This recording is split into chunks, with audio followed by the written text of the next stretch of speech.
BP, sugar, thyroid, obesity, hormone సమస్యలని మందులు లేకుండా నేచర్ మంత్ర ఫుడ్ తో రివర్స్ చేసుకోండి.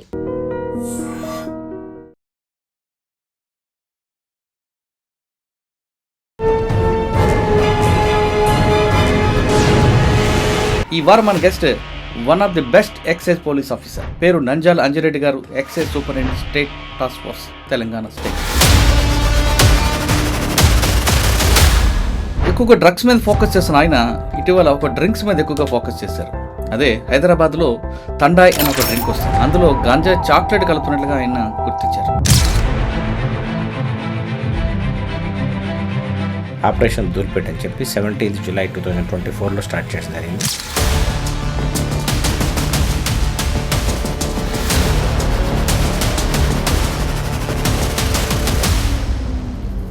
ఫస్ట్గా మీకు ఆ బేగం బజార్ డ్రింక్ని బ్రేక్ చేయడం అనేది కంగ్రాచులేషన్ సార్, మీకు మీ టీంకి. జనరల్గా హోలీ సందర్భంగా, శివరాత్రి సందర్భంగా ఇలాంటి బంగ్ గంజాయి ఆకులతో చేస్తారు. మామూలు ఎండు గంజాయి ఏదైతే అమ్మడానికి ఇప్పుడు దాన్ని ఉడకబెట్టి దాన్ని మళ్ళీ పేస్ట్ లాగా చేసి, తండాయి అయితే 50 రూపీస్, మసాలా హోనా అనే ఆ మసాలా కావాలా అన్నట్టు. దూల్పేట టైట్ అయిపోయింది రా, అక్కడ దొరకట్లేదు, నానక్రామ కూడా ట్రై చేద్దాము, అక్కడ దొరకట్లేదు, మాంగరబస్తి ట్రై చేద్దాము.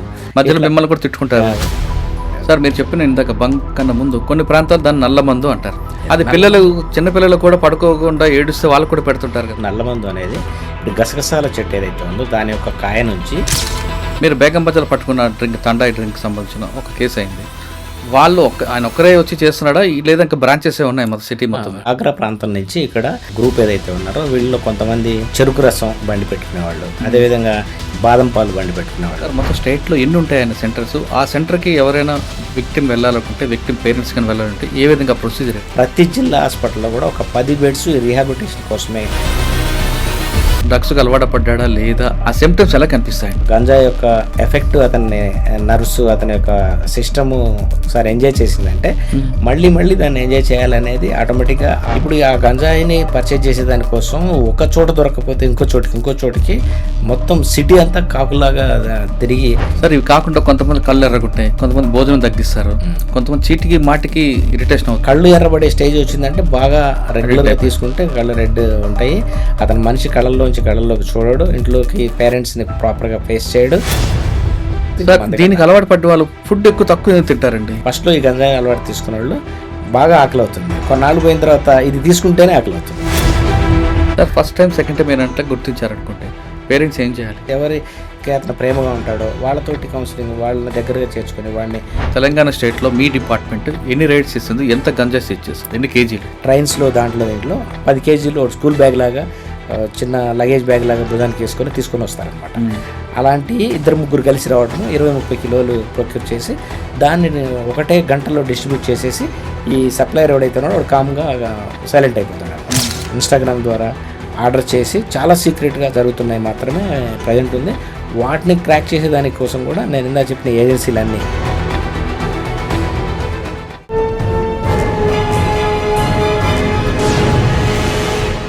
Welcome to Crime Diaries. ఈ వారం మన guest one of the best excise police officer, పేరు నంజాల అంజిరెడ్డి గారు, excise superintendent state task force, Telangana state. Anji Reddy గారు ఎక్సైజ్ డిపార్ట్మెంట్ వచ్చిన తర్వాత, ఇప్పుడు ప్రస్తుతం superintendent of police, superintendent of excise అయిన తర్వాత రకరకాల పోస్టులు పనిచేసుకొచ్చారు. ఎక్కువగా ఆయన టాస్క్ ఫోర్స్లో పనిచేయడం, ఎక్కడైతే గుడుంబా కానీ, తాడీ కానీ, లేదా డ్రగ్స్ కానీ ఎక్కడ జరుగుతాయో ఆయనకి ఇన్పుట్స్ ఎక్కువ వస్తుంటాయి. అక్కడ వెళ్ళడం, రైడ్ చేయడం అనేది ఆయనకు ఒక టాస్క్. అందులో ఎక్కువగా ఆయన స్పెషలిస్ట్. ఆయన ఇన్స్పెక్టర్గా ఉన్నప్పుడు ఎక్కువ టాస్క్ చేసేవారు, డిఎస్పీగా అయినప్పుడు అదే చేశారు, ప్రజెంట్ సూపరింటెండెంట్ ఆఫ్ ఎక్సైజ్ అయినప్పుడు అదే చేస్తున్నారు. ఎక్కువగా డ్రగ్స్ మీద ఫోకస్ చేసిన ఆయన ఇటీవల ఒక డ్రింక్స్ మీద ఎక్కువగా ఫోకస్ చేశారు. అదే హైదరాబాద్లో తండాయ్ అని ఒక డ్రింక్ వస్తుంది. నార్త్ ఇండియాలో తయారైన ఆ డ్రింక్ 50 రూపాయలకి గ్లాస్ అమ్ముతుంటారు. అది ఇక్కడ ఆ డ్రింక్ని అమ్ముతూ కొంతమంది అందులో కూడా గంజా కలపడానికి ప్రయత్నం చేస్తే ఆయనకు ఒక ఇన్పుట్ రావడంతో ఆ ఇన్ఫర్మేషన్ బేస్ చేసుకుని ఆ డ్రింక్ని పట్టుకోవడం, అందులో గంజా చాక్లెట్ కలుపుతున్నట్లుగా ఆయన గుర్తించారు. ఆయనకి అటువంటివి ఎక్స్క్లూజివ్గా చేయడం అనేది ఆయనకి ఇంట్రెస్ట్. అసలు ఆ డ్రింక్ ఏంటి, ఆ డ్రింక్లో గంజా చాక్లెట్ కలిపితే ఎలాంటి మత్తు వస్తుంది, అసలు తెలంగాణ రాష్ట్ర ప్రభుత్వం ముఖ్యంగా గంజా మీద ఎక్కువ ఫోకస్ చేసి గంజా రహిత రాష్ట్రంగా ప్రకటించింది కాబట్టి దాని అనుగుణంగా ఎక్సైజ్ డిపార్ట్మెంట్ ఏజెన్సీ ఎలా పనిచేస్తున్న విషయాన్ని అంజిరెడ్డి గారిని తెలుసుకుంది. సార్ నమస్తే అండి. నమస్తే అండి. ఫస్ట్గా మీకు ఆ బేగం బజార్ డ్రింక్ని బ్రేక్ చేయడం అనేది కంగ్రాచులేషన్ సార్ మీకు మీ టీంకి వెళ్ళి. Thank you. సాధారణంగా చాలా మంది తెలియదు అది తాంటా డ్రింక్ అనుకుంటారు, పాల్సా అని రకరకాల డ్రింక్స్ వస్తుంటాయి నార్త్ ఇండియన్స్ వాళ్ళు అక్కడికక్కడ మ్యానుఫ్యాక్చర్ చేస్తుంటారు, సో చల్లగా ఉంటాయి అనుకుంటారు. దాని ముసుగులో ఈ విధంగా చేయడం అనేది కొత్త మోసం ఇది. అంటే మోసం కాదు, ఆ విధంగా జనాన్ని మార్చడం, గంజాయిని సప్లై చేయడం అనేది ఒక కొత్త పాత అనుకోవచ్చు. ఆ ఇన్పుట్ మీకు ఎలాగొచ్చింది, ఇది వెళ్ళిన తర్వాత ఆ డ్రింక్ని ఎలా తయారు చేస్తారు, దాన్ని తీసుకోవడం వల్ల వచ్చే నష్టాలు ఏంటి, మీరు రేట్ చేసాక ఎన్ని చాక్లెట్స్ దొరికాయి, వీటితో పాటు ఇటీవల తెలంగాణ రాష్ట్రంలో విపరీతంగా రైలు చేస్తున్నారు. మీరు గంజా ఎక్కడ అమ్ముతున్నారో తెలుస్తుంది. ఎక్కడో ఒడిస్సాలో ప్రారంభమై మహారాష్ట్ర వెళ్తుంటే మధ్యలో మీరు తెలంగాణలో అడ్డుకుంటున్నారు. మీరు ఆ ఇన్పుట్స్ ఎలాగొస్తున్నాయి, పర్టికులర్గా సికింద్రాబాద్ అంటే మన తెలంగాణ రాష్ట్రం ప్రారంభమైన దగ్గర నుంచి తెలంగాణ ఎండైన వరకు ప్రాంతంలో ఎక్కువ దొరుకుతున్నాయి కాబట్టి ఎక్కువగా ఈ ట్రాన్స్పోర్ట్ కారిడార్ని బ్రేక్ చేయడానికి గవర్నమెంట్ ఎలాంటి సపోర్ట్ చేస్తుంది, ప్రభుత్వం లక్ష్యానికి దగ్గర అవ్వడానికి మీ ఏజెన్సీ ఎలా పనిచేస్తున్నాయి? ఫస్ట్ మనం బేగం బజార్ డ్రింక్ నుంచి వెనక్కి వెళ్దాం. బేగం బజార్లో జనరల్గా హోలీ సందర్భంగా, శివరాత్రి సందర్భంగా, ఇలాంటి కొన్ని ఫెస్టివల్ సందర్భంగా అక్కడ పబ్లిక్ భాంగ్ అనే ఒక లిక్విడ్ని తీసుకునే అలవాటు ఉంది. అది హిస్టారికల్గా ఎప్పటి నుంచో అది వస్తుంది. యాక్చువల్గా భాంగ్ తయారీ దేంతో చేస్తారు, భాంగ్ అంటే ఏంటి, అది చట్టవిరుద్ధమా చట్టబద్ధమా అనేది మనం పరిశీలిస్తే యాక్చువల్గా భాంగ్ చట్టవిరుద్ధం కాదు. భాంగ్ అనేది చట్టవిరుద్ధం కాదు. భాంగ్ ఎలా తయారవుతుందండి? భాంగ్ తయారయ్యే విధానము మన దగ్గర బంగ్ తయారయ్యే అవకాశం లేదు. ఫస్ట్ ఆఫ్ ఆల్ ఇక్కడున్న పరిస్థితులు బంగ్ తయారయ్యే అవకాశం లేదు. ఎందుకు లేదు అంటున్నానంటే, బంగ్ గంజాయి ఆకులతో చేస్తారు. గంజాయి సంబంధించిన కెనాబిస్ ట్రీ యొక్క మేల్ కెనాబిస్ ఇండికా లీవ్స్ తోటి చేస్తారు. చట్ట ప్రకారము leaves, possession of leaves, usage of leaves అనేది అఫెన్స్ కాదు. ఎప్పుడైతే అది మొగ్గతోటి fruits and tops and buds తోటి ఉన్న ఆ స్థాయికి వచ్చిన గంజాయి మాత్రమే అది అఫెన్స్ కింద ఎన్డీపీఎస్ యాక్ట్ కింద ట్రీట్ చేయబడుతుంది. ఆకులు అఫెన్స్ కాదు. కానీ కల్టివేషన్ లేకుండా ఆకులు ఎట్లా వస్తాయి? రావు. గంజాయి కల్టివేషన్ లేకుండా ఆకులు, ఇక్కడ కల్టివేషన్ అనేది లేదు. కల్టివేట్ చేస్తేనే కదా ఈ ఆకులు వచ్చేది. కాబట్టి ఇక్కడ ఆ ఆకులతోటి బంగ్ తయారు చేయడం అనేది అసాధ్యమైన వ్యవహారం. అయితే ఇప్పుడు ఈ ఎన్ఫోర్స్మెంట్ ఏజెన్సీస్ గంజాయి కల్టివేషన్ పైన, పొసెషన్, ట్రాన్స్పోర్ట్ పైన నిఘా పెరగటము, దాని యూసేజీ పైన తెలంగాణలో గవర్నమెంట్లు చట్ట ప్రకారం కఠిన చర్యలు తీసుకోవడం మూలంగా గంజాయి సాగు అనే ప్రశ్న అసలు తలెత్తదు. ఈ ట్రాన్స్పోర్టేషన్ కన్జంప్షన్ కూడా చాలా వరకు అదుపులో ఉందని చెప్పవచ్చు. కాబట్టి మనము అసలు విషయానికి వస్తే ఈ బాంగ్ తయారీ అనేది ఆ ప్రశ్నే ఉత్పన్నం కాదు. బాంగ్ పేరుతోటి బాంగ్ తాగే అలవాటు, ఆ ద్రవం పర్టికులర్ అకేషన్స్లో తాగే అలవాటు ఏదైతే ఉందో దాని కంటిన్యూషన్గా బాంగ్ పేరుతోటి రకరకాల డ్రింక్స్ ఆ పర్టికులర్ ప్రాంతాల్లో అమ్మటం అనేది జరుగుతూ వస్తుంది. సార్, నార్త్ ఇండియన్లతో పాటు మన దగ్గర కూడా కొంతమంది నార్త్ ఇండియన్స్ ఉన్న దగ్గర పర్టికులర్ హోలీ నాడు ఎక్కువ తాగుతారు. అదే ఎస్ కరెక్ట్. హోలీ, శివరాత్రి ఇలాంటి సందర్భం రాత్రంతా జాగారం చేసే దానికోసం హోలీ రోజు, ఇంకా కొన్ని ఫెస్టివల్స్లో కూడా, అంటే జనరల్గా దాంట్లో గంజాయి ఉంది అంటే గంజాయి ఇచ్చే హెల్యూజినేషన్స్ కానీ, ఆ హిఫోరియా కానివ్వండి, ఆ ఏదైనా హైనెస్ ఏదైతుందో అది ఎంజాయ్ చేయడం కోసం, ఆ మ్యూజిక్ ఎంజాయ్ చేయడం కోసం. అది ఎలా తయారు చేస్తారండి? అది పాలలో వేస్తారా? అయితే ఇప్పుడు ఈ తండాయి విషయానికి వచ్చిన ఈ బాంగ్, ఇక్కడ బాంగ్ పేరుతోటి అమ్ముతున్న ద్రవాలు ఏవైతే ఉన్నాయో, నార్మల్గా ఈ కాచి చల్లార్చిన పాలల్లో, ఆ పాలల్లో డ్రై ఫ్రూట్స్కి సంబంధించిన ఆ పౌడర్ని వేసి, కొంతమంది బాదం మిక్స్ చేస్తారు, లేకపోతే మరికొన్ని డ్రై నట్స్ని కూడా పౌడర్ చేసి అది వేస్తూ, అదేవిధంగా దాంట్లో రోజ్ పెటల్స్ కూడా వేస్తూ, షుగరు తర్వాత ఐస్ కూడా వేసి చల్లగా అందించడం అనేది దీని యొక్క ఉద్దేశము. ఇది ఎట్లా, దాంట్లో షుగర్ ఉంటుంది కాబట్టి ఎనర్జీకి పనికొస్తుంది, వాళ్ళు ఎక్కువసేపు నృత్యం చేయడానికి కానీ దాని అంతవరకు పనికొస్తుంది. అయితే ఈ బంగ్ పేరుతోటి ఏదైతే ఈ ద్రవంలో కలపడానికి ఇతను చేసిన ప్రయత్నం ఏదైతే ఉందో, ఇప్పుడు గంజాయితో తయారు చేసిన చాక్లెట్స్, ఆ చాక్లెట్స్ని ముందు మేము కొనుక్కొని దాన్ని టెస్ట్ చేసి గంజాయి పాజిటివ్ వచ్చిన తర్వాతనే అటెంప్ట్ చేసాం అనమాట. ఇతను ఏం చేస్తున్నాడు, ఈ తండాయి అయితే 50 రూపీస్, ఒక చిన్న గోళీని ఆ చాక్లెట్లో ఉన్న పైన ర్యాపర్ని చింపేసి కొన్ని గోళీలు పక్కన పెట్టుకున్నాడు. అలా చాక్లెట్ పైన కవర్లని చింపేసి పక్కన పడేసి ఉన్నాయి. అదైతే లోపల ఉన్న మెటీరియల్ అయితే దాన్ని పక్కన పెట్టుకున్నాడు.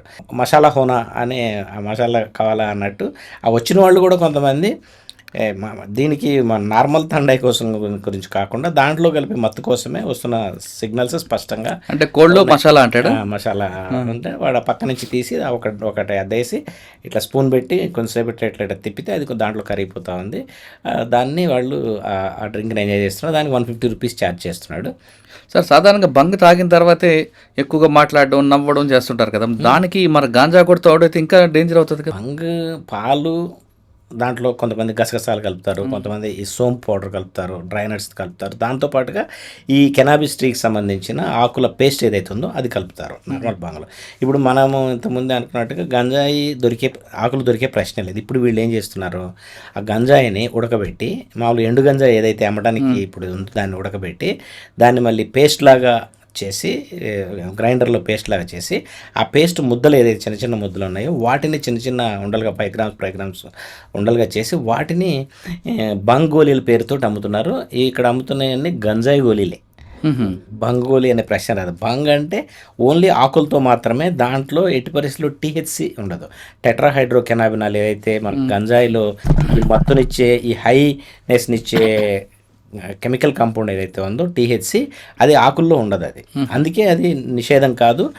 ఆకుల్ని కలిగి ఉండటం కానీ ఆకుల్ని సేవించడం కానీ నేరం కాదు అనే. సార్ మీరు చెప్పిన ఇందాక బంగ్ కన్నా ముందు కొన్ని ప్రాంతాలు దాన్ని నల్ల మందు అంటారు. అది పిల్లలు చిన్నపిల్లలు కూడా పడుకోకుండా ఏడుస్తే వాళ్ళు కూడా పెడుతుంటారు కదా. నల్లమందు గంజా బంగ్ వేరే వేరే కంప్లీట్ దానికి దీనికి సంబంధం. నల్లమందు అనేది ఇప్పుడు గసగసాల చెట్టు ఏదైతే ఉందో దాని యొక్క కాయ నుంచి ఆ కాయని ఇట్లా ఇన్సెక్షన్ ఇట్లా ఘాట్లు పెట్టడం ద్వారా దాని నుంచి వచ్చే ద్రవం ఏదైతే ఉందో అది నల్లమందు లేదా ఓపిఎం లేదా నల్లమందు. దాన్ని అది కూడా అఫెన్సే. నల్లమందు సేవించడం అఫెన్సే. అది పెయిన్ కిల్లర్. ముఖ్యంగా దాంట్లో మార్ఫినేట్స్ ఉంటాయి. ఇప్పుడు మనకి మార్ఫిన్ ఇవి సంబంధించిన మెడికల్గా ఆపరేషన్ సర్జరీస్ అది చేసినప్పుడు పెయిన్ కిల్లర్స్గా వాడే ఇంజెక్షన్స్ కానీ ట్యాబ్లెట్స్ కానీ వాటిల్లో ఉండేది ఒపియాయిడ్స్ అంటారు వాటిని. చెట్టు ఏదైతే మన గసగసాలు ఇచ్చే పంట ఏదైతే ఉందో ఆ కాయల నుంచి తీసిన ద్రవం ఏదైతే ఉందో అది నల్లమందుగా మనం తోటి ఉపయోగిస్తాము. అదే ఓపిఎం. అది సరే, అది పెయిన్ కిల్లర్ మీరు అంటున్నారు. Pain killer. కానీ కొంతమంది పిల్లలు పడుకోపోతే పెట్టడం, లేదా మనం చూస్తున్న రోడ్డు మీద కొంతమంది పిల్లలు టాయ్స్ అమ్ముతుంటారు, వాళ్ళకి పెడుతుంటే చేస్తుంటారు. అయితే ఇది మన దగ్గర ఒక 50 సంవత్సరాల క్రితం 60 సంవత్సరాల క్రితం ఇంకా పూర్వకాలంలో ఈ మెడిసిన్ ఇంతగా అభివృద్ధి చెందిన టైంలో అదే మార్ఫిన్ గోళీలని ఓపిఎం గోళీని లేదా నల్లమందుని పెయిన్ కిల్లర్గా నోట్లో వేసుకోవడం కోసం, అది పిల్లలకి నిద్రపోయే దానికోసం ఉపయోగించే మాట వాస్తవం. అయితే సైన్స్ డెవలప్ అయిన తర్వాత ఆ రా ఓపిఎంని మార్ఫిన్ ఇంజెక్షన్స్గా చేస్తున్నారు, మార్ఫిన్ ట్యాబ్లెట్స్గా చేస్తున్నారు, కొడైన్ సిరప్లుగా తయారు చేస్తున్నారు. టోటల్గా అది పెయిన్ కిల్లర్గా రకరకాల ప్రాసెస్ చేసిన తర్వాత మందుల్లోకి ఉపయోగిస్తున్నారు. సరే, పెయిన్ కిల్లర్గా వాడడం తప్పేం కాదు, కానీ పిల్లలకు కూడా పెడుతున్నారు కదా, వాళ్ళ దానివల్ల జరిగే నష్టం ఎక్కువ ఉంటుంది కదా. ఇప్పుడు మీరు రోడ్డు మీద చూడండి, మీరు అన్నట్టు ఇప్పుడు యాక్చువల్గా ఉత్తర భారతదేశంలోని కొన్ని రాష్ట్రాల్లో, ముఖ్యంగా రాజస్థాన్, ఉత్తరప్రదేశ్, ఉత్తరాఖండ్, మధ్యప్రదేశ్ ఈ రాష్ట్రాల్లో ఈ ఓపిఎం కంట్రోల్డ్ కల్టివేషన్ ఉంటుంది. అంటే ఇప్పుడు ఈ మనకు కావాల్సిన మార్ఫిన్ సంబంధించిన ఈ మందులను తయారు చేసే దానికోసం గవర్నమెంట్ ఆల్కలాయిడ్ ఫ్యాక్టరీస్ 2 ఉన్నాయి భారతదేశంలో. ఉత్తరప్రదేశ్లో ఘాజీపూర్ ఒకటి, నీముచ్ అని 2 ప్రాంతాల్లో 2 ఫ్యాక్టరీస్ ఉన్నాయి. ఇక్కడ ఈ ఫ్యాక్టరీస్ యొక్క పని ఏంటంటే నేను చెప్పిన ఇంతకుముందు ఆ 3-4 రాష్ట్రాల్లో పండించిన ఓపిఎం పంట నుంచి ఓపిఎంని సేకరించి దాన్ని ఇక్కడ ప్రాసెస్ చేసి డిఫరెంట్ కెమికల్స్ని తయారు చేసి మెడిసిన్స్గా తయారు చేసి దానికి సంబంధించిన ఆల్కలాయిడ్స్ని ఇండియాలో ఉపయోగించడానికి, బయట దేశాలని ఎక్స్పోర్ట్ చేయడానికి కూడా దాన్ని వినియోగిస్తున్నారు. అది ఏదైతే రైతుకి కంట్రోల్డ్ కల్టివేషన్ కింద ఇచ్చినప్పుడు వాళ్ళు తయారైన దాని నుంచి వచ్చిన ఓపిఎంని అంతా కూడా ఓ డిస్ట్రిక్ట్ ఓపిఎం ఆఫీసర్ సమక్షంలో గవర్నమెంట్ ఫ్యాక్టరీకి అమ్మాలి. అయితే అక్కడ కొంత మిస్యూజ్ అయ్యే అవకాశం ఉండి కొంత మేరకు ఏదైతే లీకేజెస్ ఉంటాయో ఆ లీకేజెస్ స్మగ్లర్ చేతుల్లోకి వచ్చినప్పుడు వాళ్ళు దాన్ని ఓపెన్ మార్కెట్లో అమ్మే అవకాశం ఉంది. ఆ పంట ఉన్న ప్రాంతాల నుంచి వలస వచ్చిన ఇక్కడ మీరు అంటున్న ఇండస్ట్రియల్ లేబర్ కానీ లేకపోతే రోడ్ పక్కన చిన్న చిన్న బొమ్మలు అవి అమ్ముకునే వాళ్ళు కానీ అక్కడి నుంచి వచ్చేటప్పుడు వస్తూ కొంత మెటీరియల్ తెచ్చుకొని పిల్లలు ఏడవకుండా ఉండేదానికోసం, లేకపోతే వాళ్ళు పెయిన్ మర్చిపోవడం కోసం వాళ్ళు పాలల్లో కాఫీ, టీ ఇలాంటి వాటిలో అది వేసుకొని తాగడం అనేది అలవాటు ఉండటం జరుగుతుంది అప్పుడప్పుడు. సరే, బంగ్ చెప్పారు. ఇప్పుడు హోలీ వస్తుందండి. హోలీ నాడు బంగ్ తాగడం నేరమా కాదా? బంగ్ అయితే నేరం కాదు. ఇక్కడ బంగ్ తయారు చేసే అవకాశం లేదు. ఇక్కడ బంగ్ పేరుతోటి ఏదైతే అమల్లో ఉందో, ఏదైతే అమ్ముతున్నారో, ఏదైతే ఉందో అది గంజాయి మిక్స్ చేసి ఉంటే మాత్రం ఖచ్చితంగా నేరం అవుతుంది. అంటే ఇప్పుడు ఏతవత్త చెప్పొచ్చేది ఏంటంటే, ఇక్కడ దొరుకుతున్న బంగ్ గంజాయితో కూడిన ద్రవమే అన్న విషయం గుర్తుంచుకోవాలి. వాళ్ళైతే గంజాయి చాక్లెట్ అన్న కలుపుతున్నారు, లేదా ఎండు గంజాయిని ఉడకబెట్టి దాన్ని గ్రైండ్ చేసి ముద్దలుగా తయారు చేసి చిన్న చిన్న గోళీలాగా అమ్ముతున్నారు. అది నేరం. అది అమ్మితే ఎలాంటి శిక్షలు పడతాయి, తీసుకుంటే ఏం చేస్తుంటారు? కన్జంప్షన్, ఇలాంటి డ్రగ్స్ సంబంధించిన సేవించడం, కన్జ్యూమ్ చేయటం అనేది కూడా నేరమే. అది దానికి 6 నెలల నుంచి 1 సంవత్సరం వరకు జైలు శిక్ష ఉంది. 27 ఆఫ్ NDPS యాక్ట్ దానికి వర్తిస్తుంది.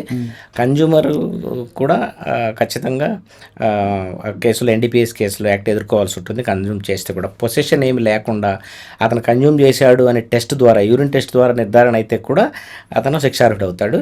ఇక పొసెషను, సేల్స్, ట్రాన్స్పోర్టేషన్, అమ్మటము, నిలవబెట్టడము, ట్రాన్స్పోర్ట్ చేయటం, ఇలాంటి వాటికైతే 10 సంవత్సరాల వరకు జైలు శిక్ష ఉంటుంది. ఇంటర్మీడియట్ క్వాంటిటీ అయితే, కమర్షియల్ క్వాంటిటీ అయితే 20 సంవత్సరాల వరకు జైలు శిక్ష పడే అవకాశం ఉంది.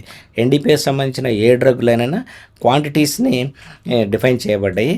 ఇప్పుడు గంజాయి లాంటివి అయితే 20 కిలోల కన్నా పైన ఉంటే దాన్ని కమర్షియల్ క్వాంటిటీ అంటాము. దానికి 20 ఏళ్ళ వరకు కూడా జైలు శిక్ష పడే అవకాశం ఉంది. ఓకే, మీరు బేగం బజార్ పట్టుకున్న తండాయి డ్రింక్ సంబంధించిన ఒక కేసు అయింది. వాళ్ళు ఆయన ఒక్కరే వచ్చి చేస్తున్నాడా, లేదా ఇంకా బ్రాంచెస్ ఉన్నాయి మన సిటీ మొత్తం?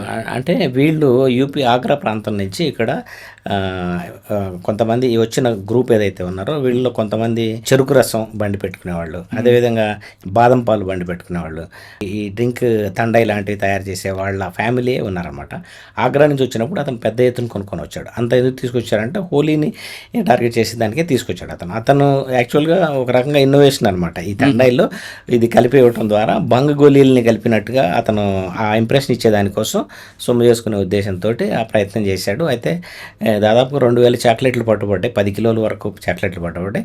యాక్చువల్గా 2 కేసులు అయింది. ఒకటి చార్మినార్ లిమిట్స్లో అతని ఇల్లు, అది ఆ ఇంట్లో సెర్చ్ చేసినప్పుడు 10 కిలోల వరకు చాక్లెట్లు దొరికినాయి. 1973 అంతా అక్కడ అతను అరెస్ట్ చేశాము. అతనే కాకుండా మళ్ళీ బేగం బజార్లో అమ్ముతూ ఈ పేపర్ ర్యాపర్ తీసేసిన గోళీలు ఏవైతే ఉన్నాయో అవి 1.3 kgs ప్లస్ చాక్లెట్లు ఒక 200 grams కూడా ఒక 2 వ్యక్తులను అరెస్ట్ చేశాము. వీళ్ళంతా కూడా ఒకటే గ్రూపు సంబంధించిన ఉత్తరప్రదేశ్ నుంచి ఇక్కడ బతుకుదెరువు కోసం హైదరాబాద్కి వచ్చిన మనుషులు.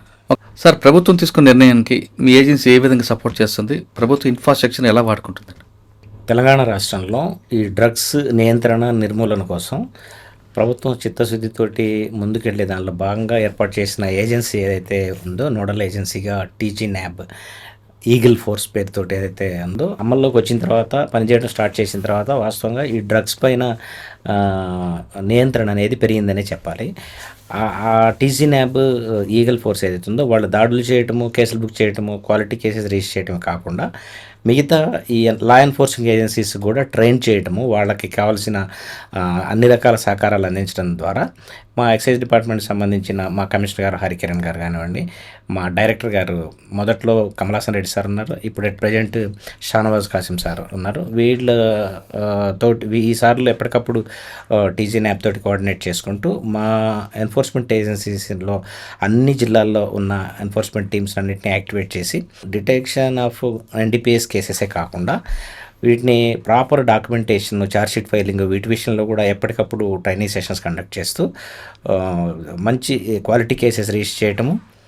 ముఖ్యంగా హైదరాబాద్ GHMC లిమిట్స్కి వచ్చేటప్పటికి ఈ గంజాయి సేల్స్కి గంజాయి సేల్స్కి ఎప్పటి నుంచో అలవాటు ఉన్న ప్రాంతాలు కొన్ని ఉన్నాయి. ముఖ్యంగా ధూల్పేట్ ఒకప్పుడు 2016-17 ఆ సమయం వరకు కూడా 2016 వరకు గుడుంబాకి నిలవగా ఉండేది. అయితే ఆ గుడుంబా పూర్తిగా బంద్ అయిన తర్వాత రీహాబిలిటేషన్, ప్రభుత్వం ఇచ్చిన రీహాబిలిటేషన్ ప్రోగ్రాం ద్వారా కానివ్వండి, అదేవిధంగా నియంత్రణ చర్యల ద్వారా కానివ్వండి, పూర్తి స్థాయిలో గుడుంబా బంద్ అయిన పరిస్థితుల్లో కొంతమందికి అప్పట్లో ఏదైతే జియో రీహాబిలిటేషన్ కల్పించడానికి ఇష్యూ చేసిన జియో టెక్నికల్గా కొంతమంది ఫిట్ కాని పరిస్థితుల్లో కొంతమందికి రీహాబిలిటేషన్ అందలేదు, ఆర్థిక సహకారం అందలేదు. ఎవరైతే అందలేదో వాళ్ళల్లో కొంతమంది, అదేవిధంగా ఇంకా పూర్వకాలం నుంచి గంజాయి అమ్మే అలవాటు ఉన్న ఒక 5-6 ప్లేసెస్ ఉన్నాయి ధూల్పేట ప్రాంతంలో, వాళ్ళు కానివ్వండి మళ్ళీ గంజాయి దందాకి స్టార్ట్ చేయటము. అది మెల్లమెల్లగా సొసైటీలో కూడా ఈ గంజాయి పట్ల క్రేజ్, స్టూడెంట్స్లో కన్జంప్షన్ ప్యాటర్న్ కూడా మెల్లమెల్లగా విస్తరిస్తూ ఉంది రకరకాల కారణాల మూలంగా. దాన్ని ఆ సేల్స్ని అందిపుచ్చుకోవడానికి దుల్పేట లాంటి నానకరామ్గూడ సిటీలో మరొక ప్రాంతం నానకరామ్గూడ, అదేవిధంగా సనత్ నగర్ ఏరియాకి సంబంధించిన అక్కడ ఏరియాలో పార్దివాడ ఒకటి ఉంటుంది, అక్కడ అదొకటి. అదే కాకుండా మాంగర్ బస్తీ, హబీబ్ నగర్ పోలీస్ స్టేషన్ లిమిట్స్లో మాంగర్ బస్తీ మల్లేపల్లి దగ్గర ఒకటి ఉంటుంది, సీతాఫల్ మండి, నేరేడ్మెట్, రామకృష్ణాపూర్ బ్రిడ్జి దగ్గర, ఇట్లా కొన్ని ప్రాంతాలు ఎప్పటి నుంచో ఈ గంజాయి సేల్స్కి అలవాటు అయిన ప్రాంతాలు ఉన్నాయి. వీటి మీద ప్రత్యేకంగా ఫోకస్ చేసి మేము 2024లోనే ఎక్సైజ్ డిపార్ట్మెంట్ తరఫున కమలాసన్ రెడ్డి సార్ డైరెక్టర్గా ఉన్నప్పుడు ఆపరేషన్ ధూల్పేట్ అని చెప్పి 17 జూలై 2024లో స్టార్ట్ చేయడం జరిగింది. అది స్టార్ట్ చేసిన తర్వాత ఆ ఆపరేషన్ ధూల్పేట్లో అంతకుముందు ధూల్పేట్లో ఎంతైతే గంజాయి సేల్స్ ఉండేదో దాన్ని డ్రాస్టిక్గా తగ్గించేసి దాని మీద బతుకుతున్న చాలామంది అరెస్టులు చేసి పీడీ యాక్ట్లు పెట్టి దాదాపుగా ఇప్పుడు అరెస్టుల సంఖ్య 270కి చేరింది. ఇప్పుడు మా కొత్తగా డైరెక్టర్ గారు వచ్చిన షానవాజ్ హుసేన్ సార్ కూడా సేమ్ అదే ఫోకస్ కంటిన్యూ చేసి ఆపరేషన్ ధూల్పేట్, అది అంటే వాళ్ళు ఈ స్పెషల్ టీమ్స్ ఏమైతే ఫామ్ చేశారో ఆపరేషన్ ధూల్పేట్ కోసం ఏర్పాటు చేసిన టీమ్స్ని వాటిని విత్డ్రా చేస్తే వాళ్ళు మళ్ళీ రివైవ్ చేయాలనే ఉద్దేశంతో ఉన్న విషయాన్ని పసిగట్టి టీమ్స్ని యాజ్ ఇట్ ఈజ్గా అట్లనే కంటిన్యూ చేస్తూ, అక్కడే కాకుండా ఇక్కడ ఒకసారి సేల్స్ తగ్గిన తర్వాత ఇది ఎక్కడో చోట సిటీలో మరొక చోట, ఎందుకంటే డిమాండ్ ఎప్పటి వరకు ఉంటుందో ఆటోమేటిక్గా సప్లై చైన్ కూడా అదే విధంగా ఉంటుంది. అయితే ఈ డిమాండ్ని తగ్గించే దానికోసం చర్యలు తీసుకోవాలి. అదేవిధంగా కొత్త వాళ్ళు ఎవరు కూడా మళ్ళీ ఈ దందాలోకి రాకుండా ఎట్లా కఠినంగా వ్యవహరించాలి అనే దాన్ని ప్రణాళికాబద్ధంగా ముందుకు పోతున్నాము. మా డిపార్ట్మెంట్ నుంచి ఈ గంజాయి సేల్స్, హైదరాబాద్ సిటీలో గంజాయి సేల్స్ విషయంలో సేల్స్ నియంత్రించే విషయంలో గణనీయమంగా ప్రగతి సాధించామని చెప్పాలి. సార్, ఇక్కడ గంజాయిని మీరు అడ్డుకట్ట వేస్తున్నారు, సప్లై తగ్గిస్తున్నారు, కానీ అసలు గంజా వైపు చూడకుండా స్టూడెంట్స్ని ఏ విధంగా మోటివేషన్ చేస్తున్నారు? ఒకటి. 2, మీరు డిటెక్షన్ చేసుకున్నప్పుడు కన్విక్షన్ దాని తగ్గట్టు వస్తుందా లేదా? 3వది, గుడంబాలో కొంతమందికి టెక్నికల్గా రాలేదంటున్నారు, కానీ గవర్నమెంట్ ఫండ్ తీసుకొని మరికొంతమంది ఒక షార్ట్ టర్మ్లో తొందరగా డబ్బులు సంపాదించాలని తీసుకుంటూనే మళ్ళీ చేస్తున్నారు. ఈ మూడింటిని ఎలా మీరు ఓవర్కమ్ చేస్తారు?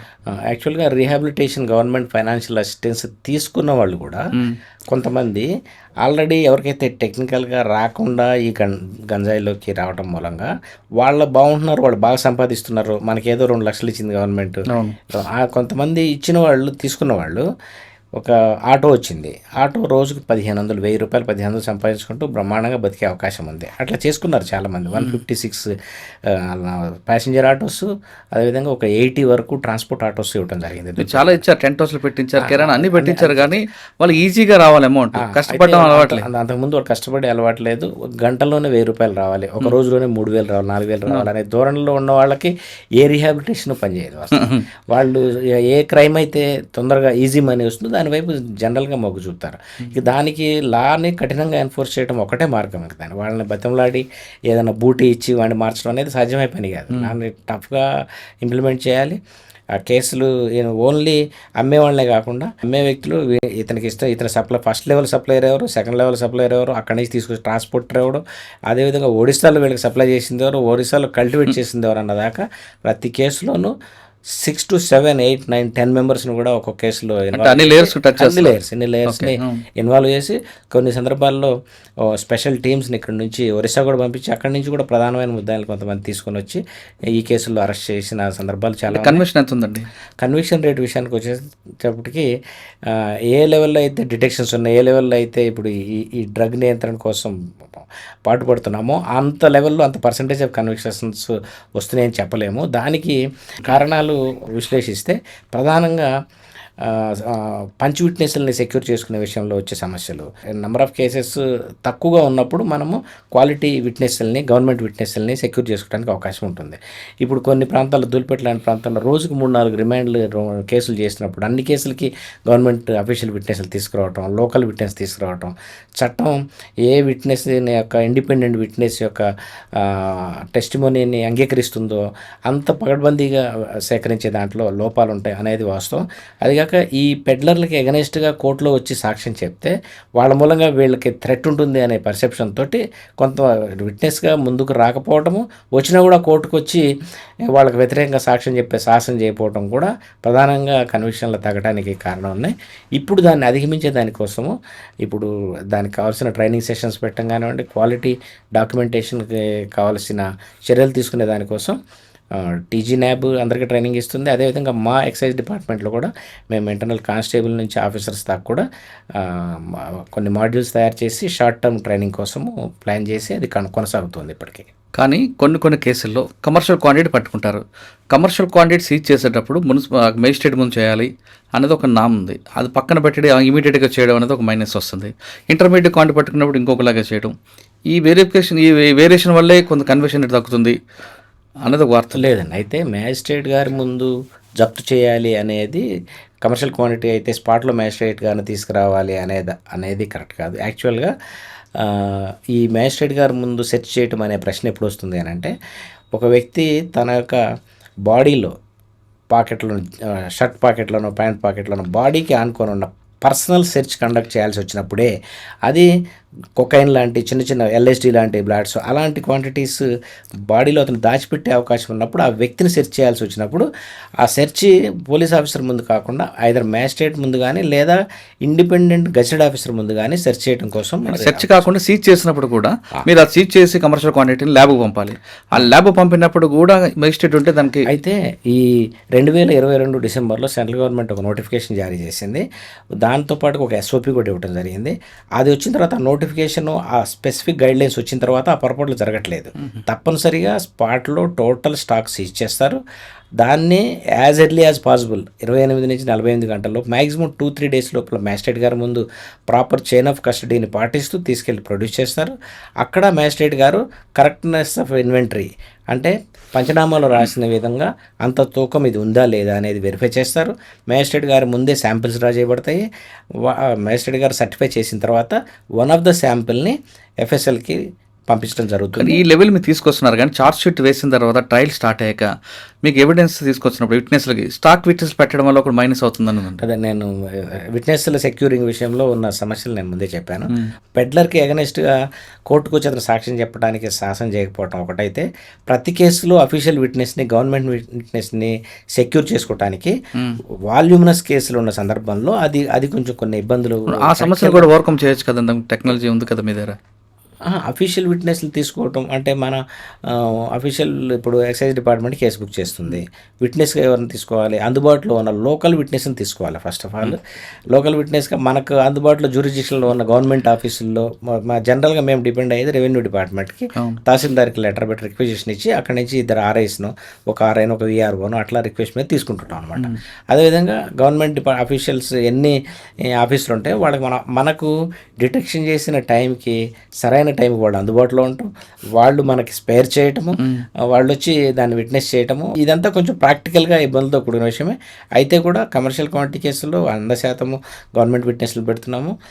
నార్మల్ కేసులు, ఇంటర్మీడియట్ క్వాంటిటీ కేసెస్లో కూడా ఇండిపెండెంట్ విట్నెసెస్ని, లోకల్ విట్నెసెస్ని చట్టం ఏ విట్నెస్ యొక్క టెస్టిమోనీని అయితే అంగీకరిస్తుందో అలాంటి వాటిని పెట్టే ప్రయత్నం చేస్తున్నాం. ఓకే, మీరు ఫస్ట్ నుంచి చెప్తున్నట్టుగా ఇన్వెస్టిగేషన్ వరకు బాగా చేస్తున్నారు, కానీ డ్రగ్స్ వైపు చూడకుండా యూత్కి మీరు ఏ విధంగా మోటివేషన్ చేస్తున్నారు? అది కూడా ఇంపార్టెంట్ కదా. యాక్చువల్గా అవేర్నెస్ ప్రోగ్రామ్స్ కండక్ట్ చేయటము ఒకటి, వాళ్ళకి మంచితనంతో చెప్పటమే కాకుండా కన్జంప్షన్ కూడా అఫెన్సే అన్న విషయాన్ని వాళ్ళకి తెలియజేసి దాన్ని చట్ట ప్రకారము కొంతమందిని 27 ఆఫ్ NDPS యాక్ట్ ఛార్జ్ చేసి చట్టంలో కన్జ్యూమర్స్ కోసం ఒక వెసులుబాటు కూడా ఇవ్వటం జరిగింది. అతను కన్జ్యూమ్ చేశాడు, టెస్ట్ చేస్తే పాజిటివ్ వచ్చింది, అతను కూడా అడ్మిట్ చేశాడు, నేను ఇన్నాళ్ళ నుంచి గంజాయి తాగుతున్నాను అన్న విషయాన్ని అడ్మిట్ చేశాడు.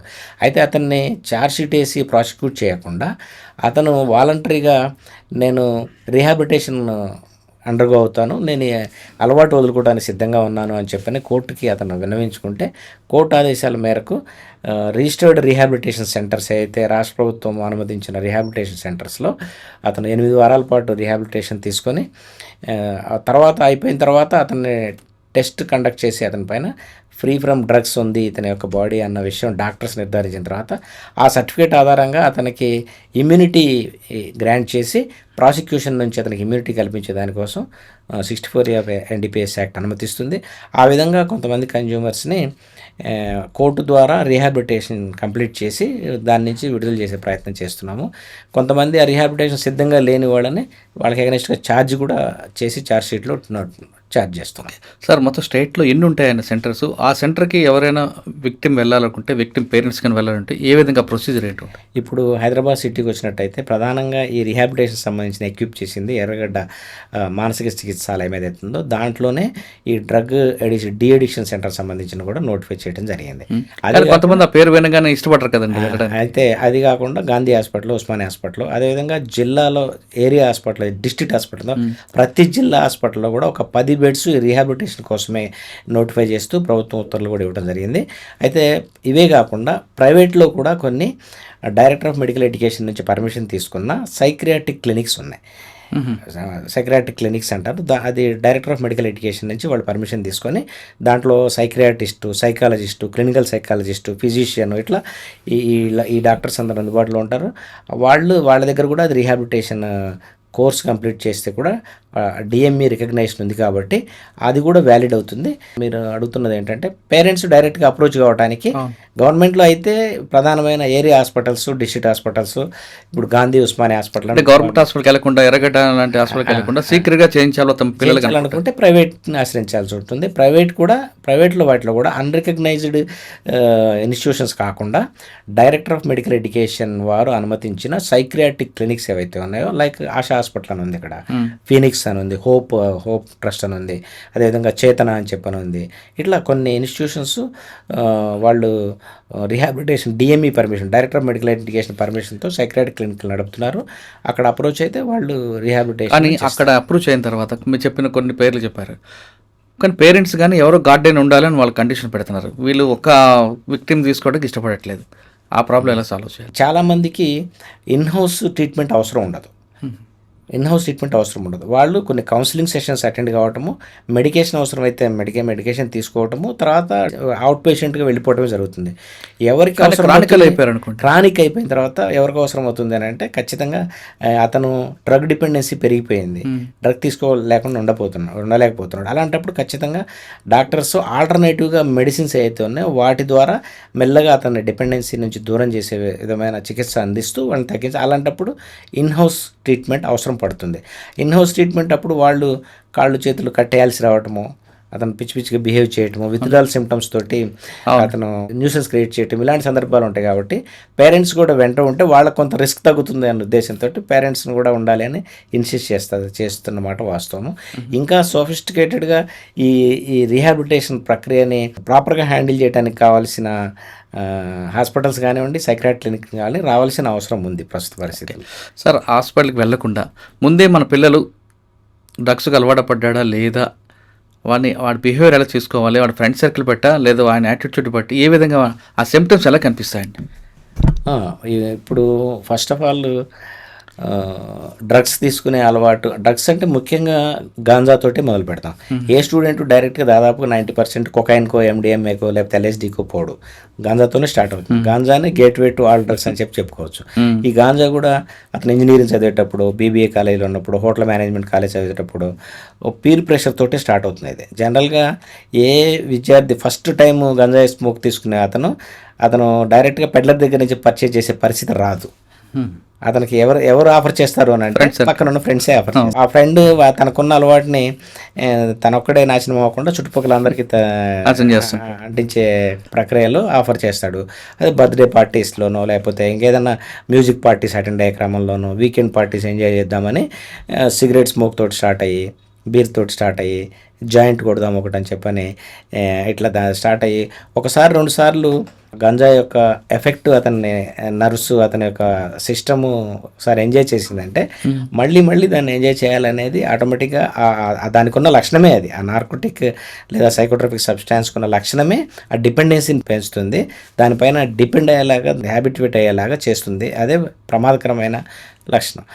అట్లా ఫ్రెండ్స్ నుంచి వచ్చే ఆఫర్నే పీర్ ప్రెషర్ని అతను హ్యాండిల్ చేయలేక మొదలు పెడితే మళ్ళీ ఇంకోసారి చూద్దాం అనే క్రమం ఒకటి. రెండోది స్టూడెంట్స్లో కూడా కొంతమందిలో ఉండే అపోహ, ఇది తీసుకోవటం మూలంగా మనకు కాన్సన్ట్రేషన్ పెరుగుతుంది, ఎక్కువసేపు చదవచ్చు, నిద్రపోకుండా రాత్రంతా కూర్చొని చదివి రేపొద్దున ఎగ్జామ్ బాగా రాయొచ్చు, అదేవిధంగా అటెన్షన్ పెరుగుతుంది అనే ఒక అపోహ వాళ్ళలో ఉంటుంది అనమాట. అంటే ఈ దిక్కుమాలిన అలవాటుని కంటిన్యూ చేసే దానికోసం వాళ్ళు ఇచ్చుకునే జస్టిఫికేషన్స్ అనే చెప్పాలి, ఒక రకంగా చెప్పాలంటే. ఎందుకంటే అరకొరగా ఇంటర్నెట్లో అందుబాటులో ఉన్న సమాచారాన్ని తెలుసుకొని ఇది క్రియేటివిటీని పెంచుతుంది, హాయిగా అనిపిస్తుంది, హైనెస్ ఇస్తుంది, షార్ప్నెస్ వస్తుంది. ఇవన్నీ కూడా అరకొరగా వాళ్ళకు కన్వీనియంట్గా వాళ్ళకి కావాల్సిన సమాచారం వరకే వింటే ఇది. ఒకటి గుర్తుపెట్టుకోవాల్సిన అంశం ఏమంటే, ఒకసారి అలవాటైన తర్వాత కొన్నాళ్ళ పాటు రెగ్యులర్గా గంజాయి తీసుకొని మానేసి బాగుపడ్డాడు వాడికి ఎవడన్నా తారసపడితే అప్పుడు దీని మూలంగా నష్టం లేదని అనుకోవచ్చు. అది సాధ్యం కాదు, అలాంటి వ్యక్తి వాడికి దొరకడు. అయితే ఏ అలవాటు ఉన్న వ్యక్తిని కూడా మీరు ఎంతమంది నేను చూడండి, నేను దీనికి అడిక్ట్ అయ్యాను, నాకు ఈ అలవాటు ఉంది అని ఒప్పుకోడు. ఎన్నాళ్ళ నుంచి తాగుతున్నావు అంటే 1 year సెకండ్ ఇయర్లో అలవాటైంది, డిగ్రీ థర్డ్ ఇయర్లో అలవాటైంది, ఇంజనీరింగ్ ఫస్ట్ ఇయర్లో అలవాటైంది, ఇట్లా మొదలుపెట్టి చెప్తారు. కానీ నేను అడిక్ట్ని కాదు, నాకు అడిక్షన్ లేదు అని చెప్తారు. సరే, అదంతా కాన్వర్సేషన్ కొంచెం ముందుకెళ్తే ఎడిక్టివ్ కాదు, నువ్వేమో గంజాయి తాగబోతు గంజాయితో నేను అనట్లేదు, కానీ ఎన్ని రోజులకు ఒకసారి తీసుకుంటావు, వీక్లీ ట్వైస్ థ్రైస్ తీసుకుంటావు. మరి వీక్లీ ట్వైస్ థ్రైస్ తీసుకుంటే మరి నువ్వు ఇన్నిసార్లు నువ్వు ఇక్కడ దులిపెట్టచ్చుకోవాల్సిన పని లేదు, ఇన్ని డబ్బులు ట్రాన్సాక్షన్స్ ఉండాల్సిన అవసరం లేదంటే సరే, ఫస్ట్లో ట్వైస్ థ్రైస్ తీసుకునే వాళ్ళని తర్వాత రోజుకి 2-3 సార్లు తీసుకోవాల్సిన పరిస్థితి వస్తుంది. అదే ఇంకా ఒకసారి లైన్ తప్పిన తర్వాత ఇంకా అది లేకుండా ఉండలేని పరిస్థితి వచ్చిన తర్వాత ఇప్పుడు ఆ గంజాయిని పర్చేజ్ చేసేదానికోసం ఒక చోట దొరకకపోతే ఇంకో చోటికి మొత్తం సిటీ అంతా కాకులాగా తిరిగి ఎట్టి పరిస్థితుల్లో అర్ధరాత్రికైనా సరే ఒక్క జాయింట్ అయినా సంపాదించాలి అని తిరిగే అలవాటు ఉన్న స్టూడెంట్స్ కూడా ఉంటారు. దాంట్లో భాగంగా డబ్బులు లేకపోతే దొంగతనాలు కూడా చేస్తుంటారు. కొనడానికి డబ్బులు లేకపోతే ఫ్రెండ్స్, ఇదంతా ఎట్లుంటుందంటే సామూహికంగా నాశనం కావడానికి ఇది ఒక ప్రాతిపదిక అనమాట, ప్లాట్ఫామ్. ఎట్లా ఒక్కడు పోడు, ఒకడే ఏమి ఉండదు, ఎవరి దగ్గర ఉన్నా అందరిని పిలుచుకుంటారు. ఎవరి దగ్గర ఈరోజు ఈ స్టఫ్ అతను అందుబాటులో వచ్చినా ఈ అలవాటు ఉన్న 4-5 ఫ్రెండ్స్ని పిలుచుకుంటారు. దీనికి కూడా గ్రూప్ పెట్టుకున్నారా, వాట్సాప్ గ్రూప్? చాలామంది ప్రత్యేకంగా ఎక్స్క్లూజివ్గా ఏమి ఉండదు, బట్ 3-4 కామన్గా అలవాటు ఉన్న వ్యక్తులు దాని గురించే మాట్లాడాలి ఎక్స్క్లూజివ్గా అన్నప్పుడు అలాంటి పెట్టుకునే సందర్భాలు కూడా ఉంటాయి. ముఖ్యంగా మీరు ఇందాక అడిగిన ప్రశ్న, పేరెంట్స్ ఎట్లా ఐడెంటిఫై చేయాలి ఎట్లా అని అంటే, ఫస్ట్ వీళ్ళ ప్రైవసీకి భంగం అని చెప్పని పిల్లలు భావిస్తున్నారు. కానీ యాక్చువల్గా ఇంటర్మీడియట్ స్టేజ్కి వచ్చిన తర్వాత పిల్లల పాస్వర్డ్స్ పేరెంట్స్ ఓపెన్గా టెలిఫోన్ యాక్సెస్గా ఉండే సందర్భం ఉండట్లేదు.